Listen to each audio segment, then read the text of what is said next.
dhalinyaro oo very friendly aad u wanaagsan waa ku mahadsantihiin sida quruxda badan aad noo soo dhaweyseen aad iyo aad baa ugu mahadsantihiin dadkuna kulli meel kasta ay joogaan waana la diriraya waana la heshiinaya marka aad baa mahadsantihiin wax dhibaato ma lagu geysay no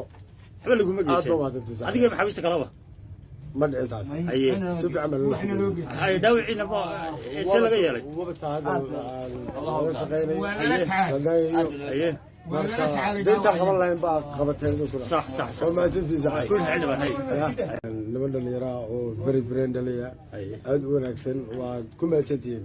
sida quruxda badan aad noo soo dhaweyseen aad iyo aad baa ugu mahadsantihiin dadkuna kulli meel kasta ay joogaan waana la diriraya waana la heshiinaya marka aad baa mahadsantihiin wax dhibaato ma lagu geysay no waxba laguma geysay aad baa mahadsantihiin sax adiga maxaabista kalaba ما دعيتاس si fiican baa ay daawiciina si laga yeelay marka deynta qaban lahayn baa qabateen صح صح oo mahadsantihiin sax كل حلو هاي